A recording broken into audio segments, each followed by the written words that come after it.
Essa questãozinha aqui eu me baseei em duas questões que caíram na CAF e na UFSC há algum tempo, até na mesma época, mais ou menos. Eu acabei juntando as duas, peguei o gráfico que tinha em uma delas para elaborar essa questão aqui. Então peguei basicamente as mesmas proposições, só fiz uma fusão e um ajuste outro. Vamos lá, o que a gente tira daqui? Bom, o ponto de ebulição das substâncias químicas pode ser utilizado para estimar a força de atração entre as suas moléculas. Ok. Com relação a este fato, analise o gráfico abaixo e assinale as proposições verdadeiras. Vamos lá. As moléculas de água fazem entre si ligações de hidrogênio, certo? Até aí ok. Que são atrações fortes, também, até aí ok. O que torna a água uma substância mais volátil. Gente, de novo, eu não preciso saber tudo do que diz, eu não preciso nem saber que a molécula de água fazem ligações de hidrogênio para saber que se elas fazem ligações de hidrogênio e se essas atrações são fortes, isso vai fazer com que a substância fique menos volátil, porque quanto mais forte a atração entre as moléculas, mais presas essas moléculas ficam umas às outras. Fica mais difícil de vaporizar. Então essa está errada. A água e o HF têm ponto de ebulição maior do que o que seria de esperar ao se analisar o tamanho das moléculas.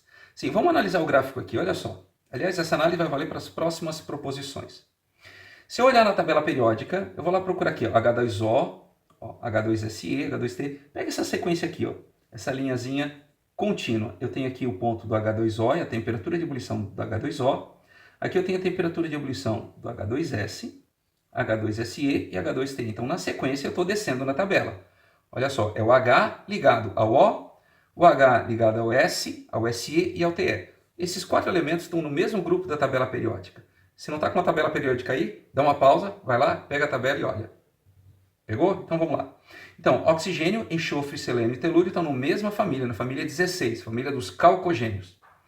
E percebam que, exceto pela água, as outras substâncias, à medida que eu desço na tabela periódica, aumentando o número atômico, o ponto de ebulição aumenta. A mesma coisa nessa outra linha tracejada, que trata a mesma relação hidrogênio com flúor, com cloro, com bromo e com iodo.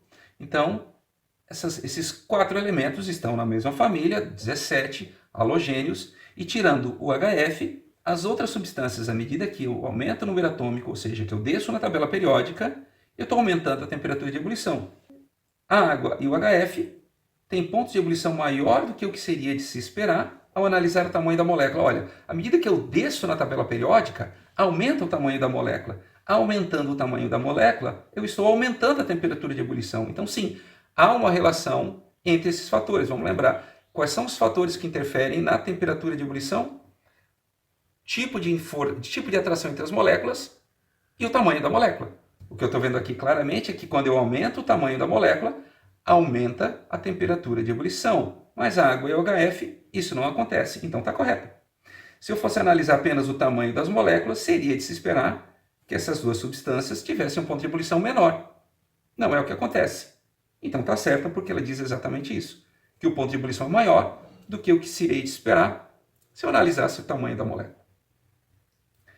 Na próxima aqui, analisando os pontos de ebulição das substâncias apresentadas, percebe-se claramente que, exceto para a água e o HF, o ponto de ebulição aumenta ao se aumentar o tamanho das moléculas. Correto, eu disse basicamente o que foi dito na anterior, só que com outras palavras. A partir do terceiro período, as moléculas dos hidretos, aqui uma das definições de hidretos é compostos binários que têm hidrogênio, ou seja, hidrogênio ligado a mais um elemento. Então percebe-se que, a partir do terceiro período, as moléculas dos hidretos se tornam maiores. Sim, fato, estou descendo, as moléculas se tornam maiores e assim os seus pontos de ebulição aumentam. Perfeito. Repare que só acontece a partir do terceiro período, ou seja, cloro, bromo, iodo, enxofre, selênio e telúrio. Porque quando eu olho para o oxigênio e flúor, que estão no segundo período, essa relação não se percebe. Então, como ele disse, a partir do terceiro período, está correto. Vamos olhar aqui. Ó. O HF e H2O apresentam forças de atração intermolecular, característica de moléculas polares, contendo átomos de hidrogênio ligados a átomos muito eletronegativos. Ele deu exatamente a definição de ligações de hidrogênio. Forças intermoleculares que que ocorre quando eu tenho H ligado a FON, flúor, oxigênio e nitrogênio, que são os 3 elementos mais eletronegativos da tabela, então está correto. As ligações de hidrogênio tornam a substância menos volátil? Sim, aquilo que a gente analisou lá na primeira questão. Ligações de hidrogênio são atrações fortes? Sim, são atrações fortes. Com isso deixam as moléculas mais presas, o que dificulta a vaporização. Logo, a substância fica menos volátil.